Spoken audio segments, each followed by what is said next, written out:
Even though there are constant changes in the world of business, there are certain things that remain just the same, like the quality of a successful leader. And who better to tell us than our guest today, who is a distinguished professor and director of IIM-Kozhikode. Join me in an interaction with him. Boasting of one of the most picturesque and oxy-rich campuses in the country, Indian Institute of Management Kozhikode is one of the premier management schools established by the Government of India, dedicatedly devoted to nurturing future business leaders in teaching, learning, consulting, research and innovation. As the fifth IIM of the country, the story of IIM Kozhikode is not just about the numbers, but also some remarkable innovative initiatives that has set the benchmark for other institutes in the country. Marksman Daily presents C-Suite Conversations. Thank you so much for your time, sir, and it is a great pleasure to be here at the campus, and I must say it is extremely beautiful. Thank you, Sakshi. Appreciate that. Before the interview, we were talking about realization and, how important it is for us to realize the kind of joy that we are dealing with. How do you wake up every morning, show up at the entire institute every single day and be yourself and add that motivation factor when it comes to, you teaching the students or their mindset as, learners? Yeah. See, the thing is that among the multiple roles you play, the one that gives you maximum happiness is where you belong. And you will go back to that place time and again. Essentially that's what your swadharma, your own self is all about. So you want to actualize yourself, you want to realize yourself. That's why these great masters did not grow two horns, did not have halo around their head, although we depict it that way. They just realized themselves, they became real people because they knew that everything that is not real will fall apart. The only thing that will remain, only thing that is sustainable in this universe is reality. Your ego may come up against reality and your ego loses 10 times out of 10. So how often do you then subscribe to your ego and how often do you subscribe to your reality? It's a matter of common sense. So I have to be real as long as possible, as much as possible. Many congratulations on your recent book, Leadership Chronicles. What was the mindset when you were writing down the book when it comes to globalizing Indian thoughts? Well, the globalizing Indian thought has been a 30 years long pursuit. When I entered the Indian Institute of Management, the first question that entered my head is, so what is Indian about Indian Institute of Management? And you realize precious little because IIMs were structured in the way that the Western world was dishing out management theories based on structures of the West. So you asked a question, so what is Indian about this? And you recognize that we haven't Indianized ourselves. So first of all, before we globalized Indian thought, we had to Indianize Indian thought. Bring home to Indians that there is a depth, there is a dimension to Indian thought that will help them going forward. So that was my first cut. And then the next move was to how do I take this wisdom, the extraordinariness of India in the global stage. Put it out there for people. Put it out there. Put it out there, and that India stuns people into silence. My first talk in the United States, I asked a question to my audience, and this was like high-profile audience from professional circuits, doctors, engineers, politicians. So I said, "What does half-boiled egg mean to you?" And the response was, "An egg boiled for half the time." And I said, "No, it's a fully boiled egg cut in two halves by a small thread by a mother." Because she doesn't have a full egg to give to her two kids. It's beautiful. And I was one Very of the well said. And I was one of the two kids. And so they couldn't imagine that even half an egg. I said, it's not about half an egg. It is about resourcefulness of a mother who knows how to make the most of scarcity. And make them feel full even after having that half egg. Precisely. And so you see, when a country is staring at non-sustainability, the entire world is structured around non-sustainable principles. You can see climate change, you can see what's happening out there. So you have two equations that hit your head when you're talking about how do you sustain life in this universe. And the first question is, how much more do I need to be happy? That is a question that the West has always asked. India had asked, how much less can I have and still be equally happy? Now, if you have to keep anything on a sustainable mode, you have to ask both questions together. You can't say, I would not be ambitious, I would not want more. That goes against human nature. But if you say, I want more and more and more at the cost of everything else, that also goes against human nature. Because more becomes less More eventually. becomes less, Yes. So the thing is that you have to keep these two questions. It's like a fine walk.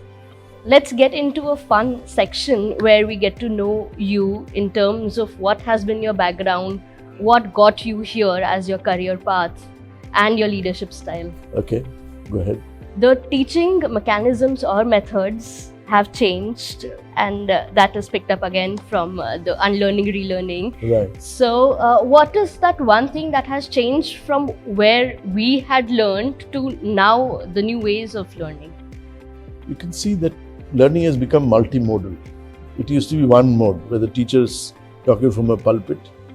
So sage on a stage or guide by the side, whatever it is, the teacher is downloading information. It's almost like broadcast mode of teaching learning. Yes. Now from that mode, we have learned to multicasting. So which means that there's a whole range, you can see this classroom, there's a whole range of students. So when I enter a class, I enter with the perception that it's not one class. If there are 90 students, there are 90 classes going on simultaneously, right? So when I am going to be teaching 90 students at the same time, it is not about delivering content in a monologue or a monocultural way. So you have to bring an awareness of 90 different processing going on at the same time. So you have to envelop the entire class in your perceptual grasp. In the first year of teaching, a teacher knows that I'm teaching a subject, whether it's calculus or operations research. Second year, the teacher says, I am teaching subjects, not subject. They are students. And by the time the teacher matures, the teacher knows that it is neither subject nor subject. It is in between the two. The space that connects the subject and the subjects is where the learning space is. And you are going to be one member in the learning space. So you are not just somebody on a pulpit. You are a conduit. You are a channel. You are just another dot in the whole learning environment, and the environment takes over. I think what's coming up is a teacher who's able to completely enter the soul of the student. It's not just about cerebral, it's celebration, it's not celebration. If you're able to grasp that this entity that is sitting in front of me is not just a container with a head on top, but a living being who's got this interiority. So the deeper you get to the student's heart, the deeper you touch the identity of the student, the more impact you will leave as a teacher. And I think what remains after the class is over is what learning is all about.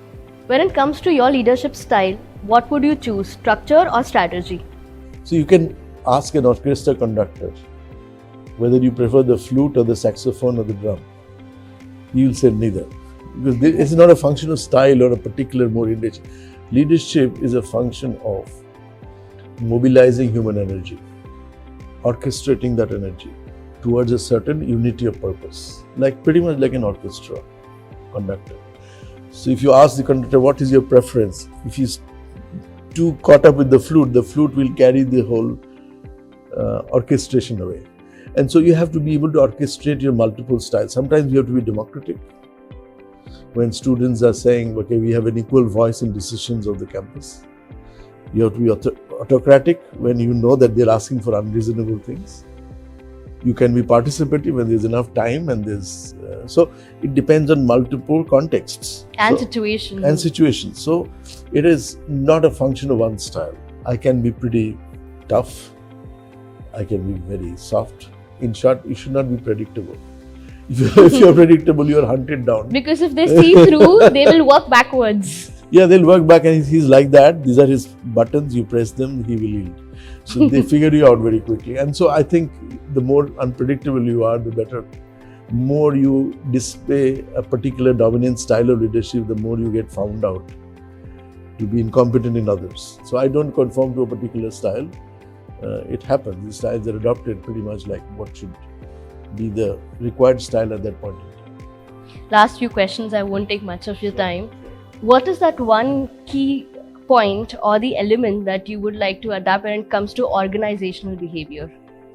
Well, organizations don't behave, people do. First of all, you must make it very clear. You say, what does it mean to lead an institution? Institutions would not lead, it's individuals who do. So organization behavior, the key point to remember is that there is a gradation of complexity. It starts with an individual. The same individual is shaped in multiple group contexts, in multiple relationships. The same individual gets shaped in larger organizational contexts. So as you move from one level of connectivity to another level of connectivity, how do you change as a person? Organization behavior teaches you how your behavior shifts as you move from one level of organization to another, one level of complexity to another. And why are those shifts necessary? It gives you the flexibility to adapt to situations. So when students take my classes in the first year, they can't make sense of, why is he saying all of that? It makes no sense to us. But as they grow up in their careers, organization behavior classes start making sense when they are in the CXO role. Because as you grow up in your role in professional life, the problems you solve are more conceptual. They are more human related. They are people problems. They are no longer functional problems. So because functional problems, people, specialists can solve them. But if you have to deal with a people problem, you have to understand who are you in relationship with different kinds of people in different contexts. Now, how do you balance forces? Is the art and science of organization behavior. That's what it is. The last question to you, Mr. Chatterjee, is what is that one thing that is different in this institute compared to those which are out there? I haven't been to too many schools out there to be able to compare. We don't compare, number one. And when we do, we compare ourselves in terms of how much better could we be than what we are today. So when you look at a school that is attempting to globalize Indian thought, you have to understand that every unit of the school must look at what global standards are, where your thought has a chance to survive. So how do I create a mind that is clear, perceptive, cleaner? And so for that, I need global standards of curriculum, interaction, reflection. And so all of these, when I look at somebody else, I look to see what can I learn from there. So globalization of Indian thought has three trajectories. One is, how do I globalize what I have by way of wisdom to the larger world? Second is, what can I learn from out there, which I can import to my thing so that I am of a global standard. I'm uplifting my infrastructure based on Harvard, MIT, UCLA standards, better than them if possible. So one is I am exporting something, the other is I am importing something. The third dimension is, having imported something, how do I recycle my product to the other context? So I take Harvard standard of pedagogy, Harvard standard of faculty, and I say, well, here is an Indian thought taught by an Indian professor. Would you want to listen to him? It is not about bragging about India, how great we are Vishwa Gurus. Vishwa Guru is not in saying you are Vishwa Guru. Vishwa Guru is the acknowledgement of the others in the Vishwa, that you are really great. So world class will be determined by the world, not by you. But what you can do is to see how you raise your standards, even if it is incremental, gradual. For us, it has been transformative. We've achieved in 15 years global standards. But even if it is incremental, it means that my toilet should be slightly cleaner than before. My classroom facilities should be better than before.